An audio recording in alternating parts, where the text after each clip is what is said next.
think we might be on. Oh, I forgot to check. No, this is so. Guys, is this live yet? Going live. Yeah.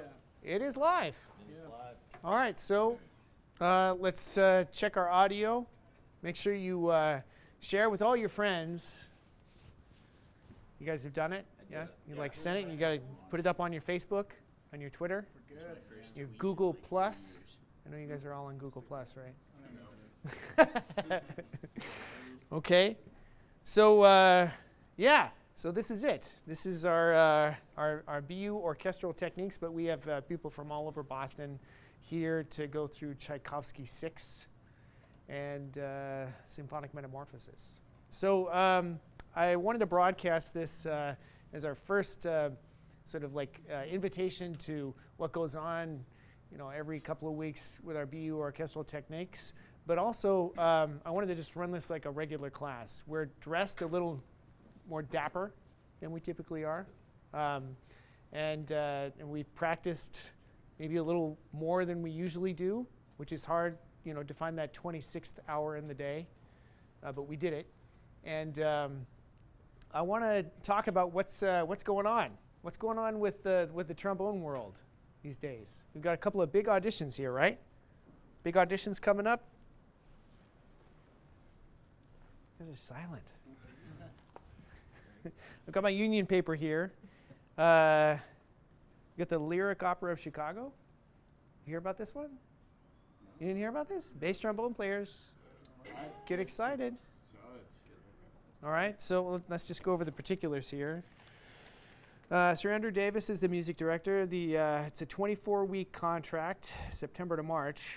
You can obviously live in Chicago, and then you'd have your summers pretty free. A lot of people in lyric opera, they have a burgeoning freelance profession in the off months.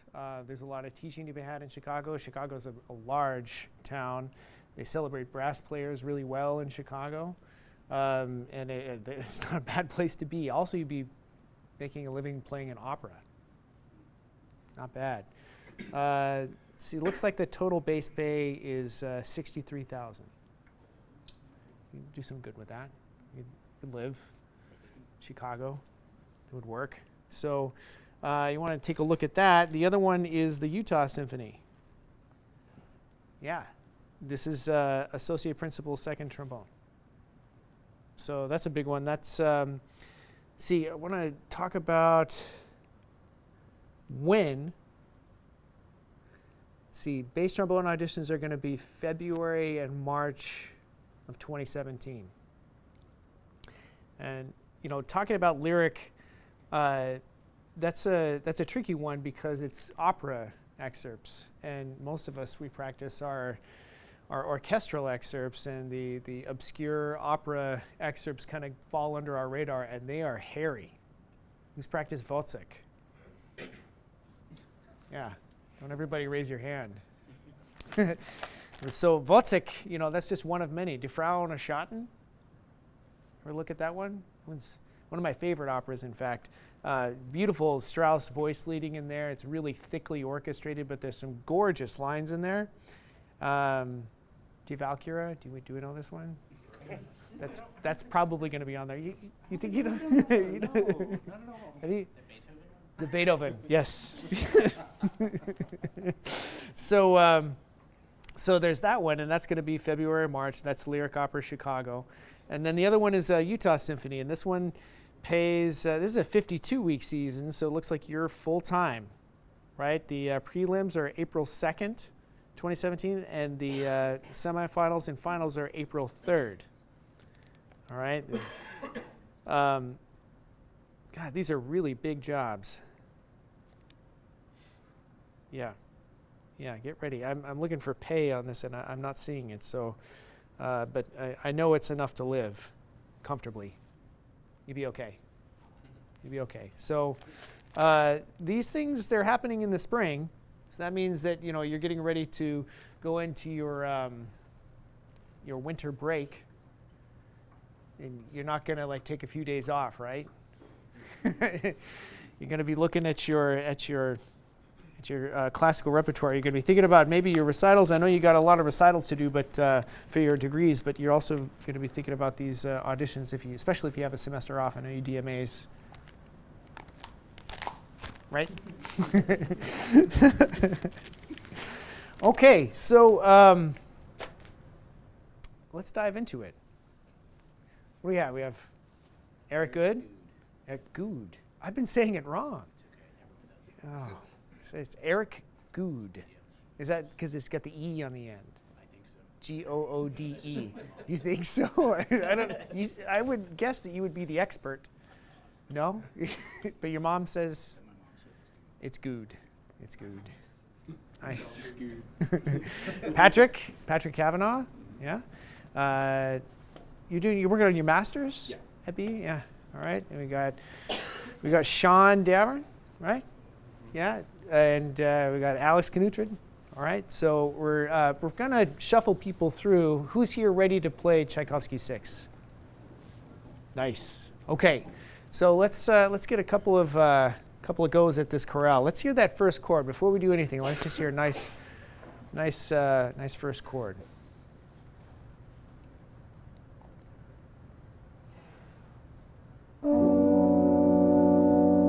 Wow.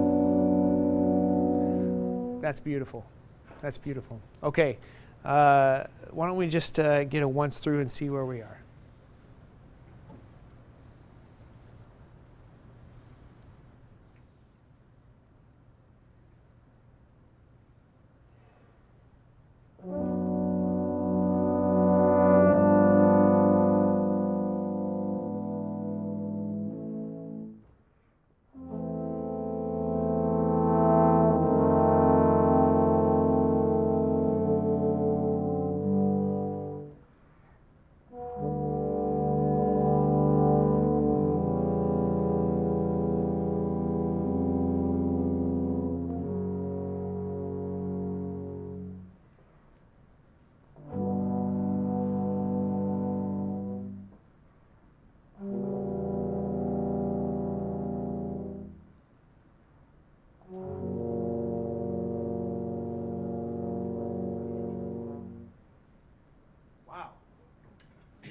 Tchaik. Wow, bravo. Bravo. Yeah, so that's some really brilliant work. I really love how you showed your colleagues the tempo that you wanted. I don't know if you saw, but before Alex began, he turned to his left and he made eye contact with the gentleman he was playing with, and he kind of tapped his leg, saying, "This is the tempo that I want." Right? Now that's not to kind of show everybody who's boss. That's because you want to inspire confidence with each other, right? When you're playing in a collegial situation like this, everybody's a little nervous, and you know, if it were me, I'd be really nervous. But I know you guys have nerves of steel, and you go to play this, and you want to be able to inspire confidence with the people that are playing next to you. And one of those things is that you all agree on a tempo. And the person that's going to set it is probably going to be the first trombone player. But that moment where there's eye contact and he's tapping his leg would be that moment. He'd be like, "Hey, can we go just a little bit slower? Can we go a little bit faster?" Right? There's an open dialogue, right? It's this or else. You know, it's not confrontational. It's kind of like turning your blinker on when you're in traffic. You know, it's like you could just change lanes, but instead you turn your blinker on. You're like, "Hey, I'm going to go to the right lane." And everyone's like, "Oh, maybe we'll make a little bit extra room." All right. The other thing I really enjoyed was how flexible you guys were with the tempo, right? Where you were clearly slowing down, and everybody down the line was waiting. In a section dynamic, somebody's got to be leading the articulation. Ideally, we'd all come in together with this really clear button. But in this situation, if, for example, Sean playing second trombone came in with a slightly clearer button, slightly ahead of Alex, then it would subjugate him as the leader. And actually, the chord itself would sound wrong. Moreover, that actually extends into the releases. As we all know, we want to release together, but in a nice sort of dolce chorale like this, you want to leave each note only with regret. Like when I'm saying goodbye to my kids, and it's like, okay, I'll see you later, and then I'll hug goodbye, and then I'm almost out the door. They're like, oh, see you later, Papa. Okay, see you later, and then one more hug, goodbye, and then it's like you never actually get that momentum to just clip off the release. And I really enjoy how you did that with every note. Can we do this again, softer? Okay. Now the reason I say that isn't to be a jerk. You guys played it plenty soft, all right? But that's always what you get from the conductor. And our job is to try to do everything we can to appease what the conductor wants. But we don't want ever to get so soft that it sounds tentative, right? You get the two rules of volume. Never play so loud that it's aggressive. Never play so soft that it's tentative. Okay? So oftentimes you play a chorale like this, it's perfect. You look at your colleagues, you're like, yeah, take. And the conductor says, yeah, softer. Okay? At this moment, try to play softer, but just don't go so soft that your attacks becomes tentative. Okay? Go ahead.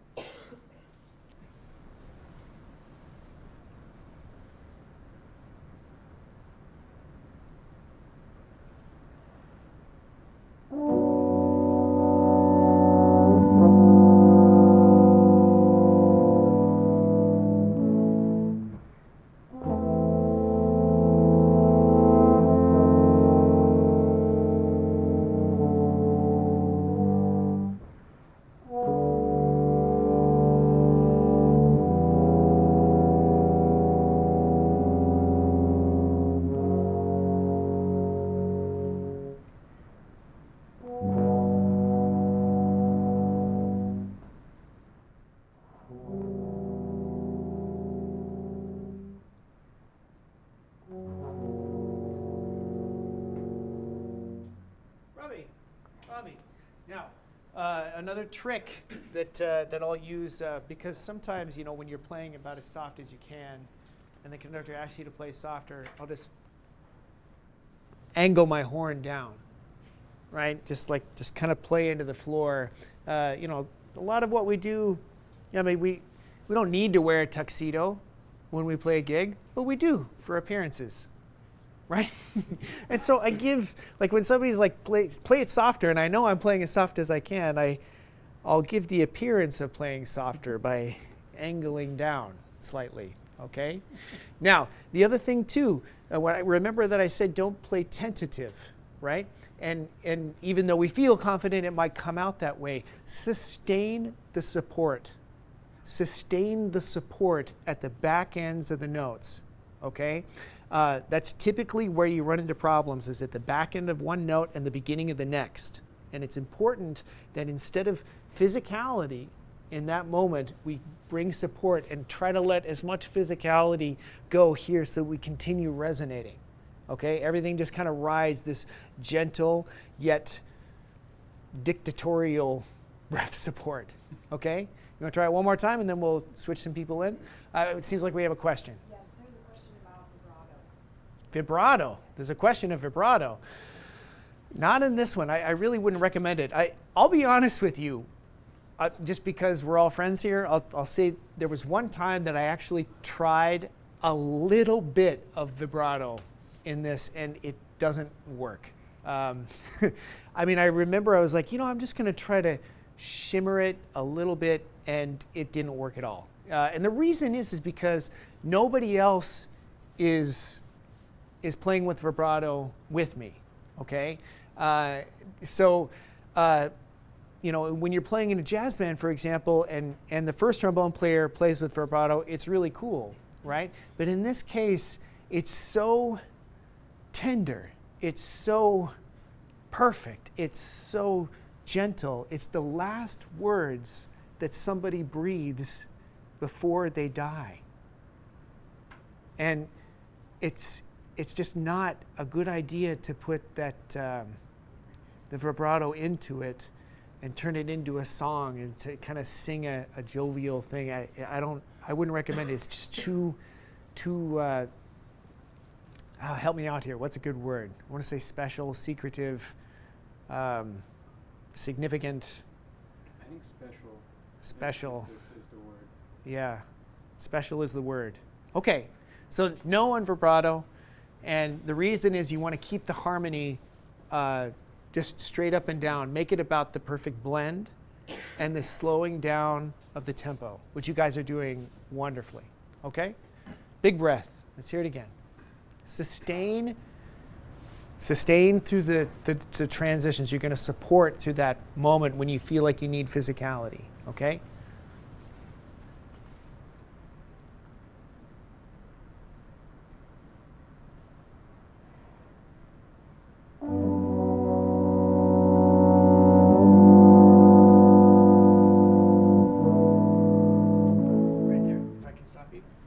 That's where we need the support, okay?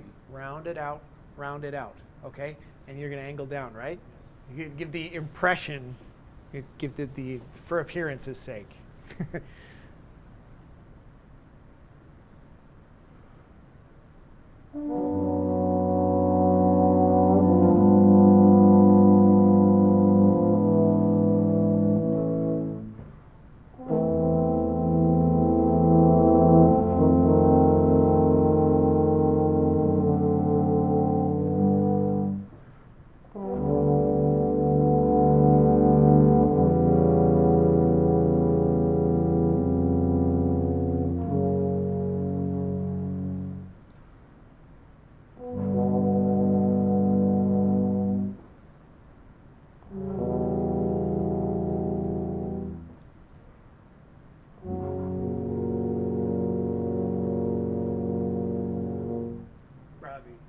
Bravi, well done, well done, well done. Yes.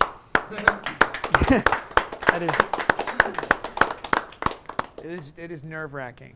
Yeah, Tchaikovsky 6, I mean, what were we talking about? Did you bring up the reverse, or was it Alex? We were talking earlier that, in Tchaikovsky 6, the third movement typically has a lot of clapping at the end of it. And it's in Tchaikovsky's work, he did switch it so that the exciting movement is the third movement, and he kind of winds everything down to a tender state, kind of like you would see the end of the second movement, but that's the last movement. So, typically at the end of the third movement, you have a rousing applause, people jumping to their feet, they're throwing babies in the air, and it's just like, woo, it's over, let's go home, and where did we park? But no, we got another movement. And this is how it ends, okay? Why don't we switch out, shall we? Who's going to play in our alternate section?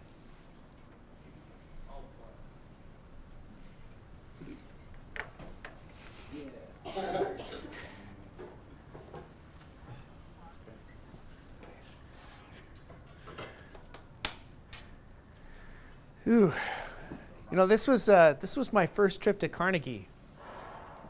This was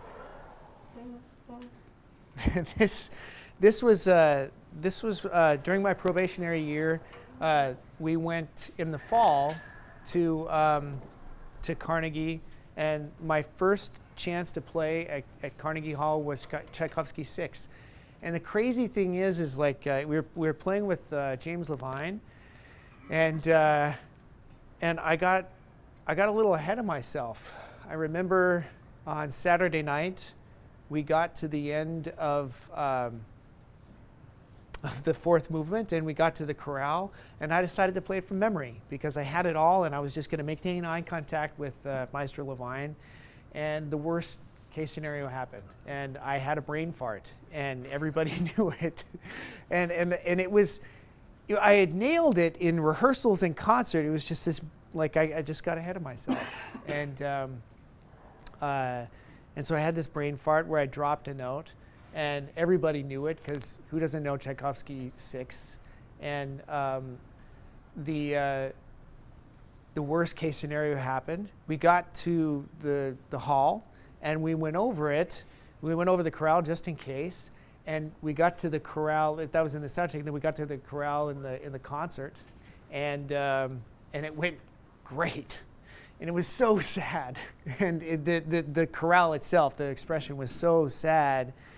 But I'll never forget, like, looking back at Levine, who, like, he knew that, like, I needed to get it to convince the committee to give me tenure, you know, to convince everybody that that was just a one-time thing and I'd be okay.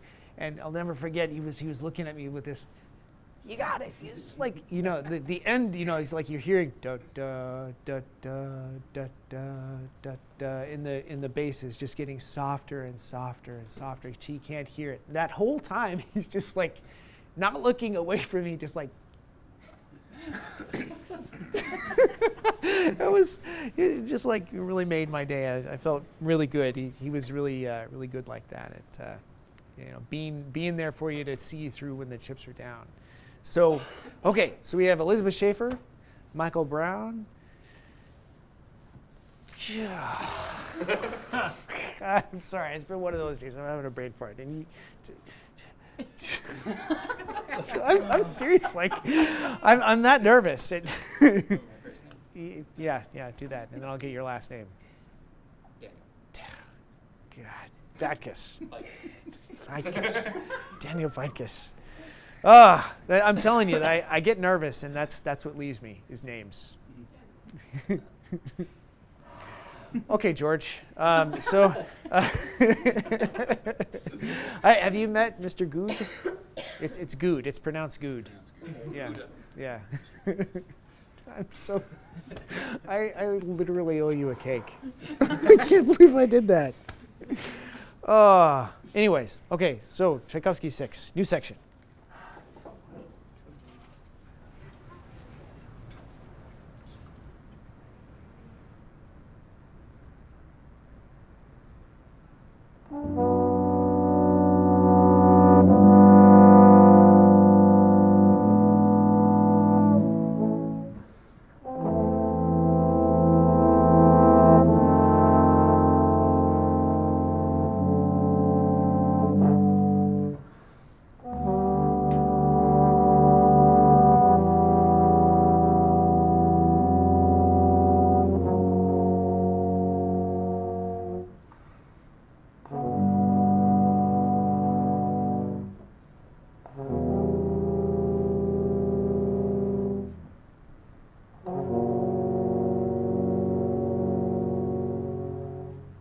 So some things. Let's work that out. So remember what I said before about not playing so soft to be tentative. Oftentimes when you're at the end of the third movement, you've blown a lot of air against, you know, chops that get, you know, somewhat fatigued, and then you have to play really, really soft, and piano might not be where it was the day before, and that's okay. If you look at the part itself, you see that you go from 1 P to, is that 5 Ps at the end? 5 Ps. It's called hyperbole. But at the same time, you have to show that difference. In which case, it might behoove you to come in more like mezzo piano. And I'm not saying that you shoot for mezzo piano, but you're going to come in at a comfortable piano, because the amount that you have to get softer is significant enough that you might not be able to reflect that dynamic shift if you come in at what you would consider in another work to be a true piano. Okay? So go ahead and try it again, play more comfortably piano at L, and then you might be able to bring it down to a 5P piano before M.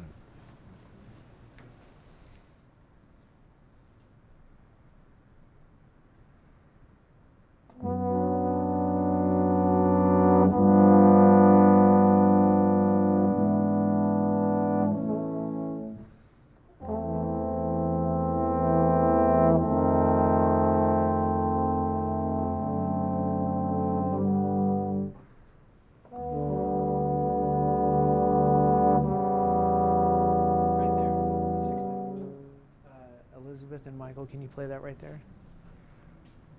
Bring it up just a bit. There you go. Yeah. So like the support when it goes south. Oh my goodness, where's my horn? There, it's all the way over there. Thank you.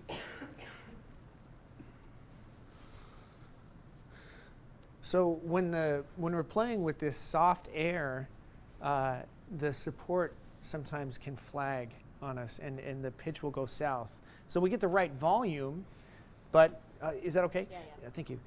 So we get the correct volume, but the pitch isn't quite where we need it. So when we're playing, we have to hear the pitch in our mind first. Okay, the pitch in our mind is what drives the pitch on our horn, and so if you put in like what you think is piano air, and you put it in fourth position, but you don't have the pitch that you want to play in your mind really clear, oftentimes you end up with, if you're going for green and you mix all the colors together to get the right color green, and it comes off kind of turquoise, and you don't know because although you put the mix in right, it came out the wrong color. You have to have a clear idea of what green is so that you can add a little less blue, right? Is that what colors go from it to green? None. It's one of the yellow, blue. There we go. Whew. That was a stretch. I was talking about things I know nothing about. Okay, we have a painter in the audience. It's all right. So watch this. Can you try to match that? Just what you did? Yeah, do exactly okay. what I just did. So this is a lot of times you gotta like find the wrong. Right. You listen to a string. When the strings tune, they go really wide and then they come up. So they go really out of tune and then they bring it back into tune, right? So that's what I want you to do is to play. Was it right here that we were having the problem? Yeah. So what you do is you play that G and you find the G and then let it go flat to see what that feels like.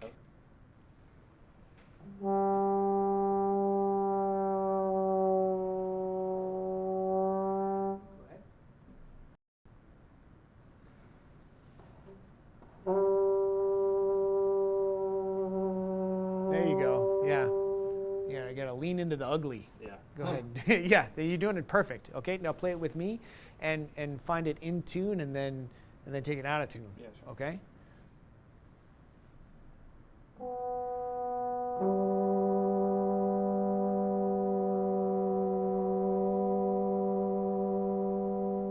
Dan, could you join us?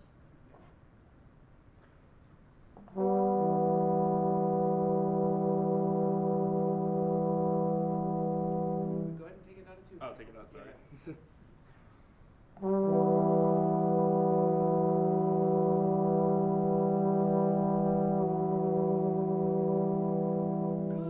Very good. Okay, so do the figure now from L with me. Do you mind if I play a little bit of this? Okay. All right. All of us?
That is the right idea. When we play this soft stuff, there's a tendency to get super nervous. I get really nervous. And what gets nervous is my sound gets a little bright, right? And then that makes me stick out a bit, right? And I have to buzz the rim, right? And potentially you'd buzz, if you don't have a rim, you buzz the mouthpiece, but you're just trying to get that kind of warmer characteristic in the buzz.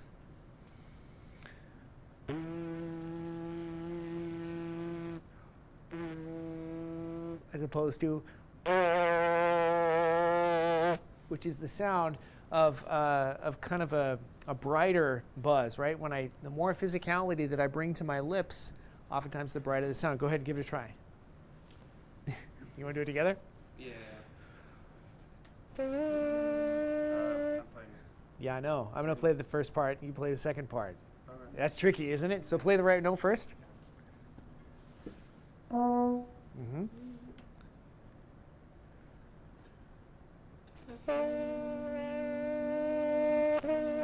Good. Oh, that's a great sound. Shoot, you probably can't hear that in YouTube land because he's far enough away from the mic. But okay, so go ahead and play that with Elizabeth and Dan and Eric. Nice warm sound.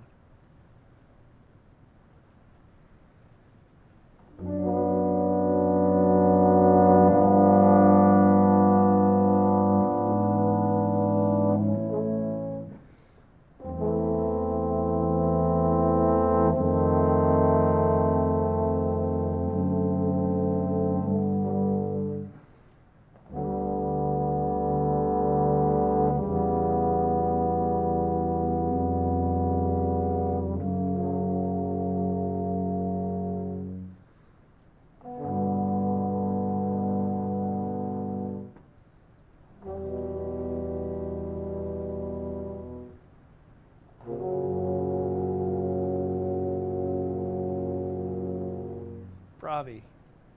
That was a completely different sound. Wouldn't you agree? Yep. Yeah, and so like when the sound is a bit warmer like that, especially as a second trombone player, you find that it's easy to find a pitch. Yeah. Bravo to all of you. That was, especially you, George. No, Dan, I actually, all of you, that was well done. Is anybody else wanting to play Tchaikovsky? Do we have any questions here or abroad? Somebody wants to know if Jim plays the concert B immediately following the section with the horns. Oh, Jim Markey? Yes. Somebody wants to know if Jim Markey plays the B natural with the horns directly after this. No. And actually, I can't speak for Jim specifically because he's not here, but Jim works really hard not to presume that he is smarter than Tchaikovsky or most all the composers that we play. And that's typically, like the letter of the law, especially when you're a classical trombone player, is, to try to play exactly what's on the page as well as possible. When you start rewriting things that a composer intended and you're playing pops, it's a little more forgivable. But I don't know, I think that's a stretch for me to, for any of us to presume that we want to rewrite what these big composers, these titans of our career field would put on page, ink on paper. Yeah, and it's a good question, but I think that potentially people don't realize how geeky we are as trombone players. I see Mr. Tversky there, soon to be Dr. Tversky, he's got a trombone in one hand and he's not looking at a part, he's looking at the score. Okay?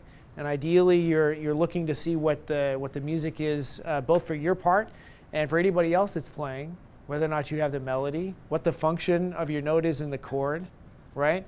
If you're marked at a certain dynamic level, is that the universal rule, or is it just a few people have that dynamic level? Why might that be? Look up letters from Tchaikovsky to his mother. Is there something going on here to shed more light on the equation? It doesn't happen all at once. These are stories passed down from conductors. In the middle of a rehearsal, you get a little anecdote because conductors like to geek out with the history of composers' lives and their work, and musicians do as well in the orchestra, and it becomes cumulative, right? You start to accumulate. I don't know. There's legendary stories. As you may know, for example, a concerto for orchestra was written for the Boston Symphony. It was commissioned by Koussevitzky. one of several big works that was commissioned for the BSO by a huge composer. So, there's legends that float around here about what that relationship was like between Koussevitzky and Bartók. In addition to that, like how John Coffey played Concerto for Orchestra when the extra slide to get the gliss right didn't exist, and there was no reason for it to exist. So how did the premiere go when he had to play notes that didn't exist on the horn? Well, the answer is that John Coffey, he looked at it and he saw that it was a gesture. And the gesture is a party scene, and the party goers had too much to drink and they get the dry heaves, and so it's like a whoop, whoop, and then they go back to dancing, right? And so that's the gliss, okay? And so John Coffey was able to show that gesture because he knew what the composer was going for, right? And that's doing your utmost to play what's on the page, okay? You start from there, and then you look to the conductor for shape, and then you add things on top of it, but you're trying very much to keep that as your Bible, as it were, okay? Any other questions before we? When you're trying to give the appearance of softer by angling your burn down, how do you think about keeping your posture the way you need to breathe? Good question. So when I try to show the appearance of playing softer, how do I keep my body and posture still supporting a good sound, right? I don't know. That's a really good question. And in fact, I think that I always feel like I'm about, just slightly off from parallel to the floor, but then I look at videos of myself, I'm really angled down. And I don't know if it's just because my arms get tired or if I have a huge overbite or something. It's really easy for me to angle down for some reason. But let me show you. When I'm playing, especially like another really soft one would be the Liebestod from Tristan and Isolde, and I'll get my slide right about into the floor. It's surprising. It actually doesn't sound like it's that much softer to you and your colleagues, but we play a directional instrument. Okay, so when you angle, when you angle towards the audience, they actually get you probably about 15% louder than you would be if you weren't. Okay, which is why we, in any orchestra I've played in addition to the BSO, we put our bells in between the stands, and it's a big problem if second trombone player is over that far, to where my sound would get blocked by their stand. Okay. Secondarily, I'm not going to put my stand in front of my own bell, right? I'm not going to put my slide on the right side of the stand leg, right? So I've got an angle like this, and then also I'm bringing my horn up. It actually makes a huge difference to angle your bell down, but you're not aware of it. The conductor's aware of it, okay? So you do kind of have to practice it, but let's see, how do I do this?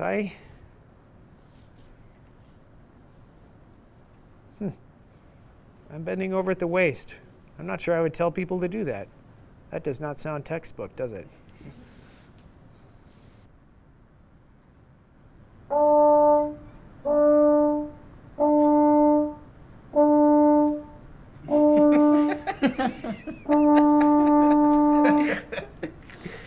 Still works.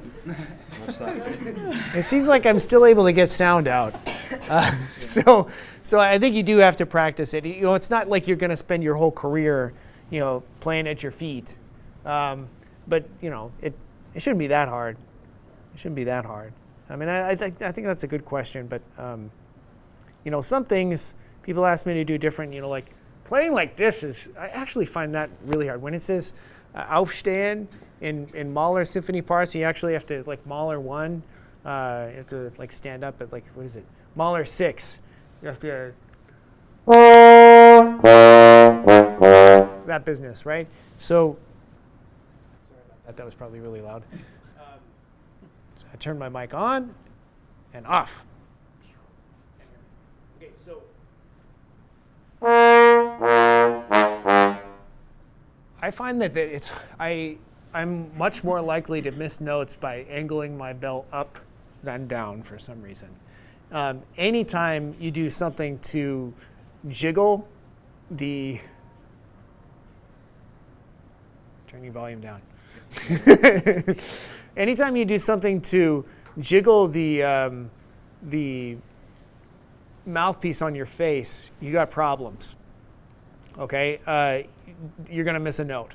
Okay, so changing the angle of attack on your mouthpiece, you're changing your embouchure. That's why it's so important to have a fluid slide technique.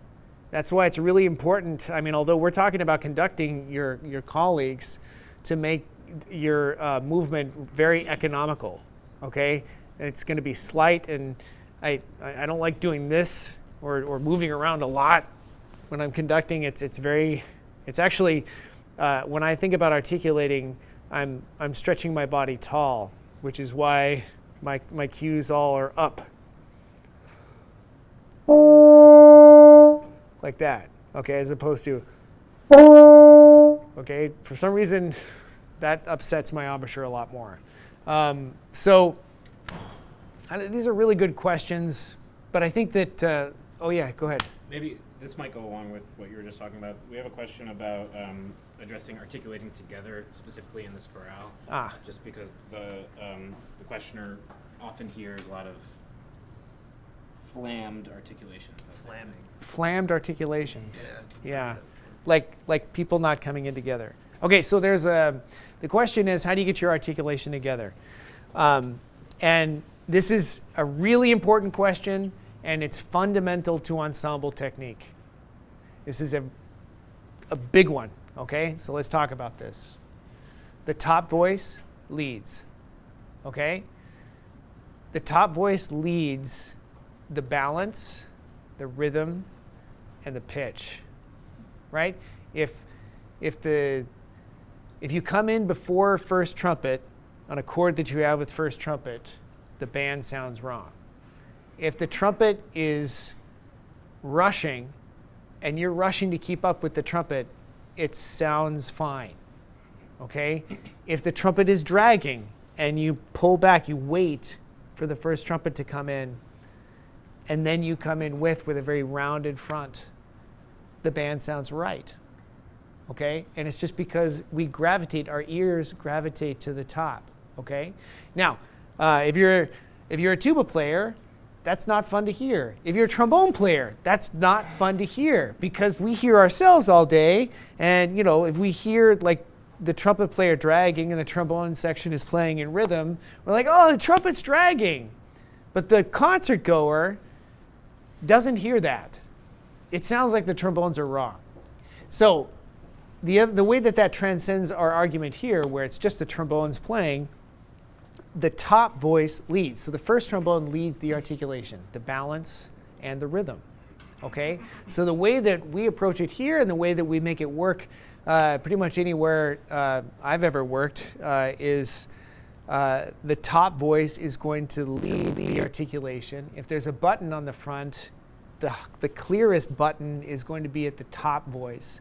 And then the bottom voice is going to be a little rounder, and the bottom voice beyond that is going to be a little rounder. And that's why first trombone is probably going to be playing slightly smaller equipment than second trombone, because larger equipment is going to give you a gentler sound, a more rounded front. That's why bass trombone plays on bigger equipment, because this has the volume that you get edge is going to be much louder than where I get edge in my sound. Okay? Same thing with tuba.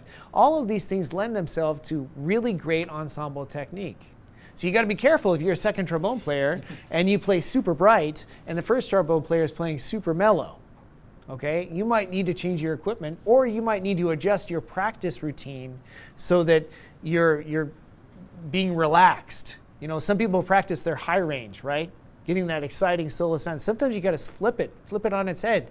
If your first trombone player is playing super mellow, you got to practice warm sounds as much as possible, as relaxed as possible. You're going to be playing a lot of Bordones at mezzo forte, down an octave, right? Just trying to infect yourself with that kind of sound.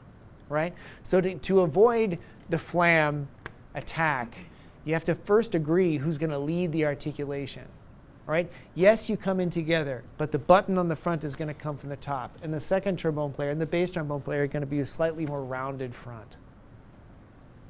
Okay? Does anybody else want to play this, or can we roll on to the Hindemith? Nice and quiet. That's it. It's good. Whatever you say, Tobe. Okay.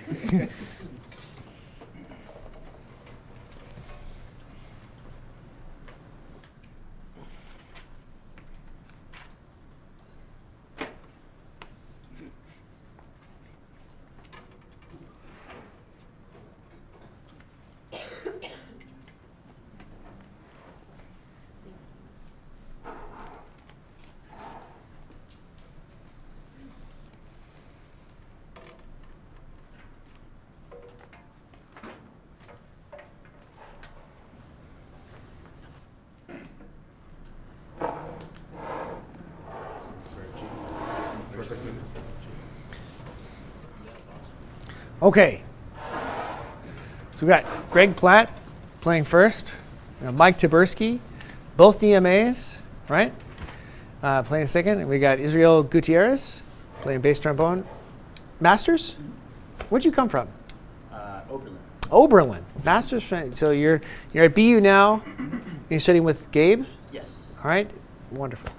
And I go by Skittles. Daniel Vadkus. Yes. Sorry, I wasn't.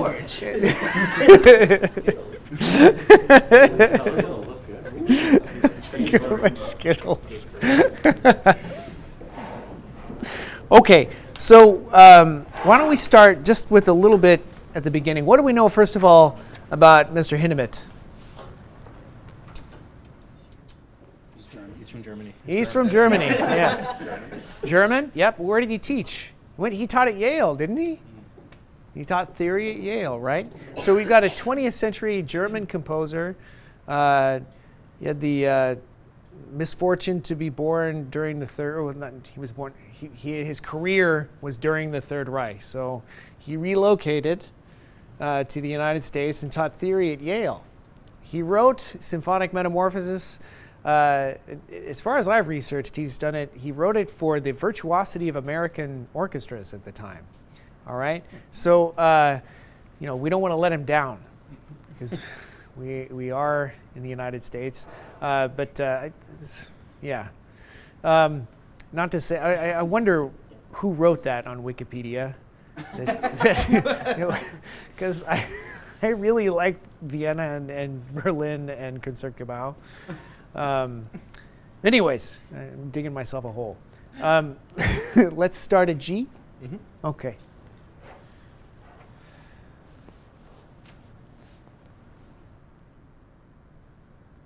One, two, one, two.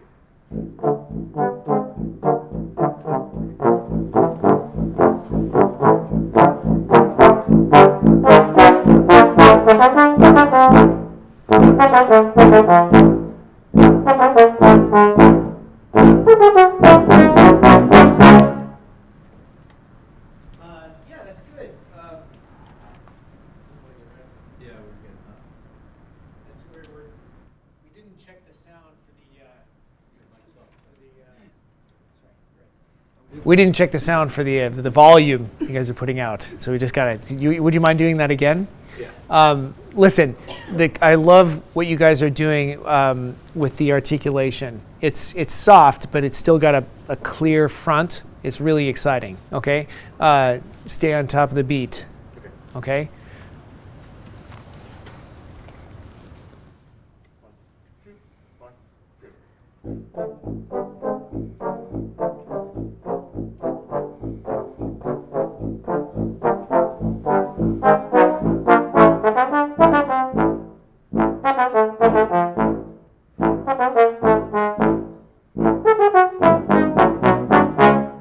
Nice job.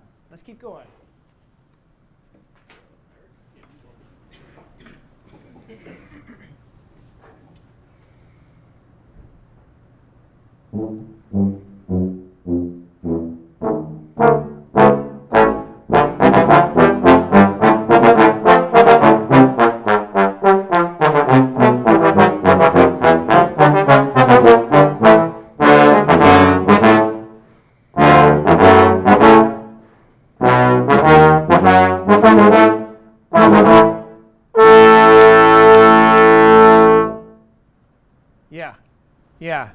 So listen, one thing I want to make clear, I know we've talked about this before, but just be careful. When the shorter valued notes are going to have less carrying power than the longer valued notes, right? So although we're playing with sort of a kind of a lighter style, these shorter valued notes, when you get the 2/16ths together, they can get swallowed. So it sounds at a distance, not right in front of us, like the mic is right here, but at a distance of maybe about 25 or 50 yards where the audience is, it sounds like but dot dot dot dot dot dot, right? That actually sounds like you're playing softer on the 16ths. So you have to figure out a way to kick those out there without sounding aggressive.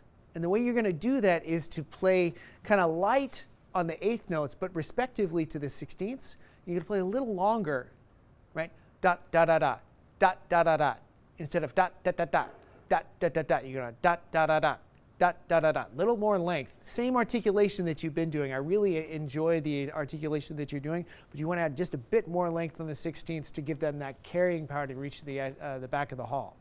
Try it again.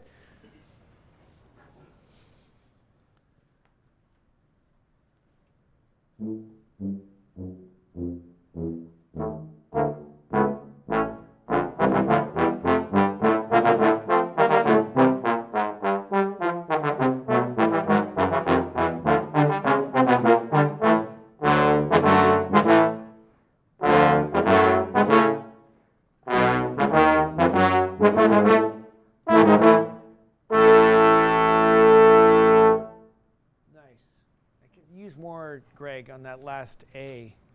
Is it top A, right? Yep. Yeah, so will you mind if I jump in there? Sure.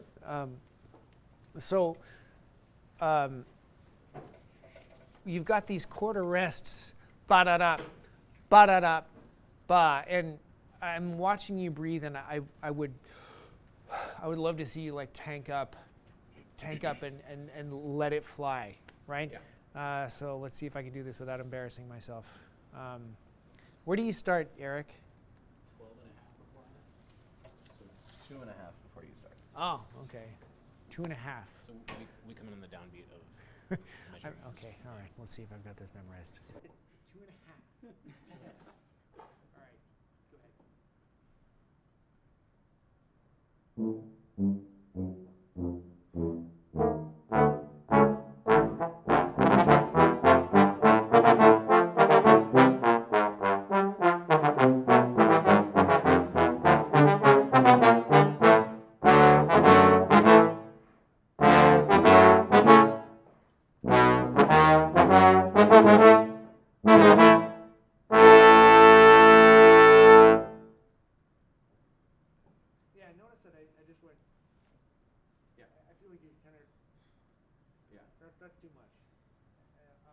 So what I'm suggesting to Greg is that last cutoff isn't so much movement. And the reason is like how we tied a bow on the last issue, which is the more you move, the kind of more you destabilize the embouchure. Mm-hmm. Right? So to stabilize all that movement, oftentimes you invoke physicality here so that the buzz doesn't get upset. Right? So is that easy to follow? Oh, yeah. Yeah. Okay. So that was... I'm so sorry. Oh, that was... I'm working the mute button and I forgot. And just so you know, everybody here thought it was awesome. But everybody who's listening on headphones they probably want to find my address. Okay.